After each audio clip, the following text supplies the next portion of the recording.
உங்களுடைய ஜென்ம லக்னம் என்னன்றது தயவு செய்து தெரிந்து கொள்ளுங்கள். ஜென்ம லக்னம் தெரியாமல் இங்கு மறைக்கப்பட்டுள்ளது. ஜென்ம லக்னம் கண்டிப்பாக தெரிந்து கொள்ள வேண்டும். அதுதான் நீங்கள். ஜெய் ஸ்ரீராம். அனைவருக்கும் வணக்கம். நான் பார்க்குற எல்லாருமே ரொம்ப யோகமாக இருக்காங்க. எனக்கு மட்டும் ஏன் இந்த கஷ்டம், ஏன் இந்த சோகம், எனக்கு யோகமே இல்லையா, நான் ரொம்ப அவயோகமான ஆள் அப்படின்ற மாதிரியான கவலை நான் பார்த்த வரைக்கும் நிறைய பேருக்கு இந்த கவலை இருக்குங்க. நான் ஒன்றே ஒன்று ஞாபகம் வச்சுங்க, இந்த யோகமாக இருந்தாலும் சரி, அபயோகமாக இருந்தாலும் சரி, இது ஒரு மனித ஜனனத்தில், பிறப்பில் எல்லாருக்குமே இருக்குங்க. இதைத்தான் ஜோதிடத்தில் பார்த்திங்கன்னா யோகி அவயோகி அப்படின்ற மாதிரி சொல்லப்பட்டிருக்கு. இந்த யோகி அப்படின்னும் போது ஒரு கிரகம் யோகியாகவும் ஒரு கிரகம் அவயோகியாகவும் எல்லாருக்குமே இந்த பிறப்பில் உண்டு. இந்த யோகி அவயோகி ஜாதகத்தில் எப்படிங்க பிரிக்கிறாங்க? ஏன்னா கஷ்டப்படுறவங்களுக்கு எனக்கு இந்த யோகியை பற்றிலாம் தெரிய வேணாங்க, எனக்கு இந்த அவயோகை பற்றிலாம் தெரிய வேணாங்க, எனக்கு ஏன் கஷ்டம், நான் எப்படி வெளியே வரணும், அது மட்டும் எனக்கு பரிகாரமாக சொல்லுங்கள் அப்படின்னு சொல்லுவாங்க. அப்போது அப்படி சொல்கிறார்கள்லாம் பார்த்திங்கன்னா அந்த நேரத்தில் அவயோகியின் தசா புக்தி அந்தரம் பிரத்யந்தரமாகவோ இல்லை. இதில் இன்னொரு விஷயம் சூக்ஷமம் பார்த்துங்க, நல்லா கேளுங்க, கடைசி வரைக்கும் இந்த வீடியோ கண்டிப்பாக கேளுங்க. அப்போ தான் உங்களுக்கு ஒரு புரிதல் அப்படின்னு வரும். ஏன்னா கொஞ்ச நேரம் பார்த்துட்டு ஸ்கிப் பண்ணி போயிட்டு மறுபடியும் எனக்கு கஷ்டம்னா எப்படிங்க கஷ்டம் தீரும்? ஏன்னா யோகியை பற்றியும் தெரிஞ்சுக்கணும், அவயோகியை பற்றியும் தெரிஞ்சுக்கணும். கஷ்டம்னும் போது அவயோகிக்கு உண்டான ஒரு சில விஷயங்கள் நடக்கும். நமக்கு பரிகாரம் அப்படின்னும் போது எல்லாருக்கும் ஒரு பரிகாரம் என்னல்ல, நன்மையான ஒரு விஷயம் தெரியும் இல்லையா? அதுதான் யோகி அப்படிங்கிற கிரகத்தின் தசாபுக்தி அந்தரமோ அல்லது யோகி நட்சத்திரமும் ஒன்று இருக்குங்க. எப்படி அவயோகி நட்சத்திரமும் ஒன்று இருப்போம், அதே மாதிரி யோகி நட்சத்திரம் அப்படின்றதுக்கும் ஒரு நட்சத்திரம் உண்டு. ஒரு அவயோகி நட்சத்திரத்தில் நின்று தசாபுக்தியை நடக்கும் காலங்களோ, ஒரு கிரகம் நின்று தசாபுக்தியை நடத்தும் காலங்களிலும் பிரச்சனையை ஜாதகர் சந்திப்பார்.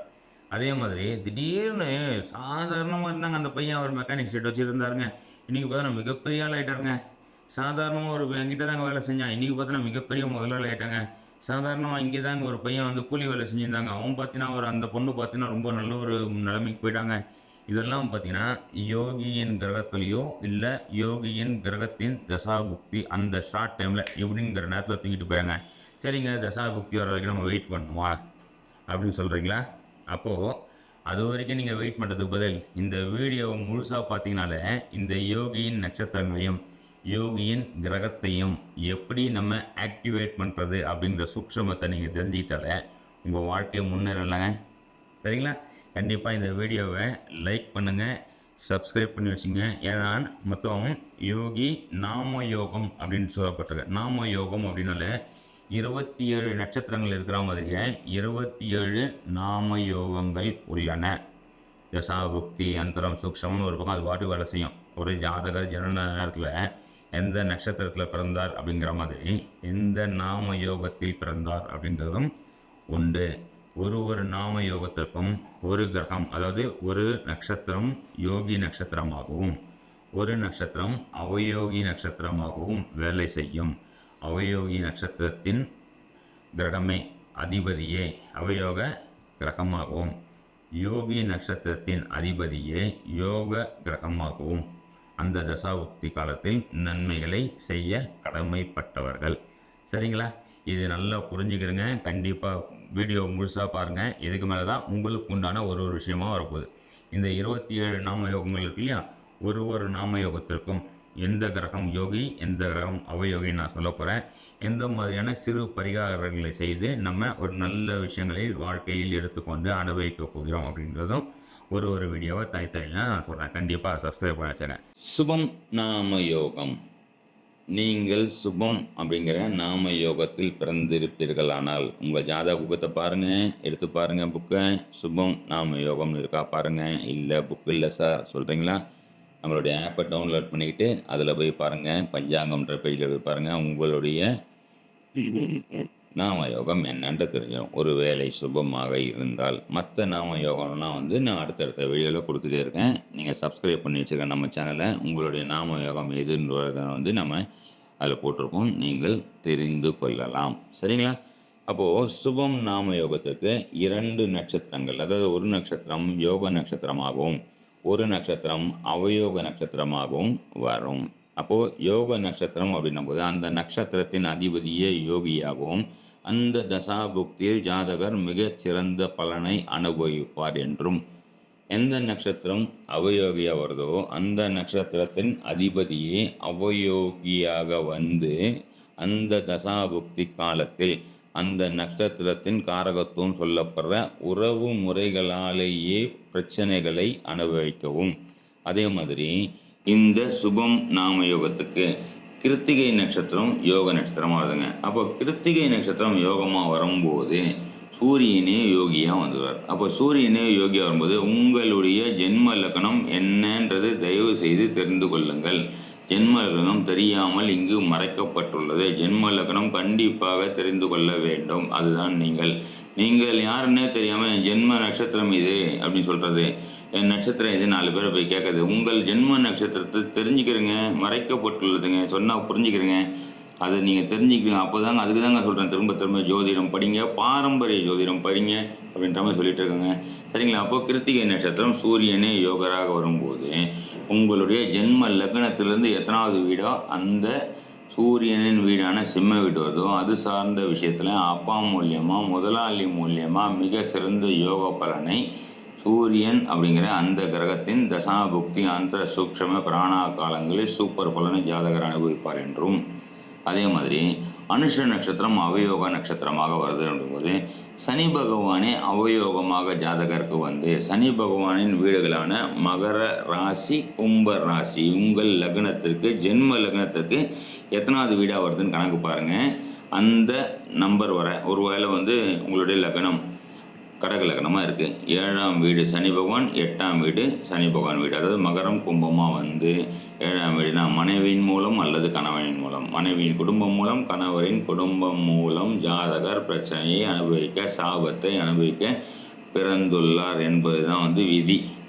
விதியை மதியால் மாற்ற முடியும், அதுவும் உன் விதியாக இருக்க வேண்டும் அகத்திய பெருமான் சொல்லிட்டு இருக்காரு இல்லைங்களா? அப்போ அதுவும் விதியாக இருக்கணும். அப்போ விதியை தெரிஞ்சுக்கிறது எப்படிங்க? விதியை தெரிஞ்சுக்கிறது, விதியை மாற்ற வேணாங்க. விதியை அறிந்து கொண்டாலே விதி வழி நடந்து சென்று பரிகாரமாக மாற்றிக்கொள்வது, இதுதாங்க பரிகாரம். அப்போது அந்த விஷயத்தை ஆக்டிவேட் பண்ணுறதுக்கு சனி பகவான் அப்படின்னும் போது என்னது அனுச நட்சத்திரம்னா சனி பகவான் யாரை வந்துடுவார்? அந்த நட்சத்திரத்தின் அதிபதியாக வந்துடுவார். அப்போ சனி பகவான் போது கடைநிலை ஊழியம் பண்ணுறவங்க, தொழிலாளிகள், மக்கள், பொதுஜனம் அப்படின்றவங்களுக்கு மிக சிறந்த ஒரு உபகாரங்களை, உணவுப் பொருட்களை கொடுங்கள். கம்பளி, ஏழைகளுக்கு ரோட்டில் படுத்து கஷ்டப்படுறாங்க, கம்பளி வாங்கி கொடுங்கள். குளிருக்கு மழை காலம் வருது, குடை வாங்கி கொடுங்கள். ஏன்னா விரிந்த குடை அப்படின்றது தான் அனுஷ நட்சத்திரமே. அப்போது விரிந்த குடை அப்படின்றது வெயில் காலமாக இருந்தால் குடை யூஸ் பண்ணலாம், மழை காலமாக இருந்தால் மழைக்கு யூஸ் பண்ணலாம். அப்போ விரிந்த குடை, தாமரை பிறந்த நட்சத்திரம், தாமரை அவதரித்த நட்சத்திரமே அனுஷ நட்சத்திரம். அப்போ அந்த பொருளை வாங்கி நீங்கள் தானமாக கொடுக்கும்போது அவயோகம் அப்படிங்கிற அந்த விஷயத்துலேருந்து 100% நீங்கள் வெளிவந்து யோகம் சொல்லப்படுற கிருத்திகை நட்சத்திரம் ஆக்டிவேட் பண்ணிக்கிட்டிங்கனாலே கோதுமை சார்ந்த விஷயங்களை ஜாஸ்தி யூஸ் பண்ணுறது. கிருத்திகை நட்சத்திரம் அப்படின்னும் போது யாரை படிச்சிக்கலாம்? முருகப்பெருமானை படிச்சிக்கலாம். கிருத்திகை நட்சத்திரம் போது யாரை படிச்சிக்கலாம்? திருவண்ணாமலை கிரிவலம் செல்வது போலாமா? கண்டிப்பாக போகலாம். போயிட்டு மட்டும் பாருங்களேன், வாழ்க்கை சிறப்பும். கிருத்திகை நட்சத்திரம் போது என்ன சொல்லலாம்? தீஜுவாலை ஹோமம் பண்ணுறது. ஹோமம் பண்ணும்போது ஜுவாலை, தீ எரியுதில்ல, அந்த ஜுவாலை மாதிரி தாங்க வானத்தில் கிருத்திகை நட்சத்திரம் இருக்குது.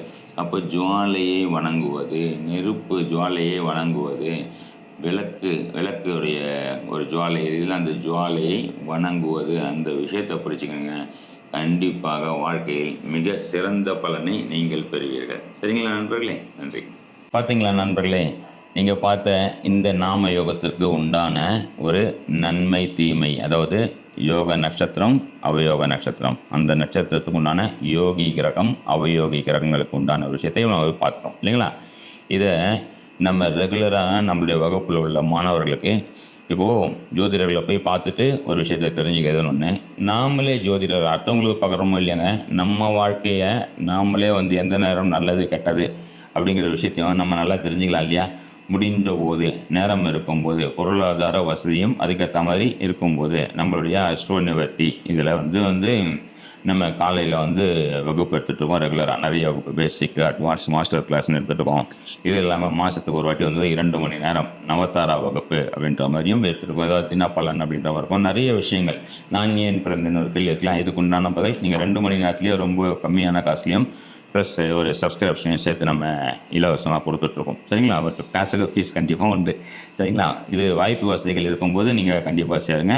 இந்த வீடியோ முழுமையாக பாருங்கள். உங்களுடைய நண்பர்களுக்கு கண்டிப்பாக ஷேர் பண்ணுங்கள். ஷேர் பண்ணிக்கிட்டு ஜோதிட அறிவை, நம்மளுடைய பாரம்பரிய ஜோதிட அறிவை முழுமையாக பயன்படுத்திக்கிட்டு வாழ்க்கையில் எந்த அளவுக்கு ஒரு சிறப்பான நம்ம வாழ்க்கையை அமைச்சிக்கலாம் அப்படிங்கிறதுக்காக எனக்கு தெரிஞ்ச எனக்கு இறையருளால் ஒரு குருவருளால் கிடைத்த ஒரு பொக்கிஷத்தை, ஒரு ஞானத்தை உங்ககிட்டலாம் ஷேர் பண்ணிக்கலான்றதுக்காக இந்த விஷயத்தை உங்ககிட்ட கொடுத்துறேன். சரிங்களா நண்பர்களே? நன்றி, வணக்கம், ஜெய் ஸ்ரீராம்.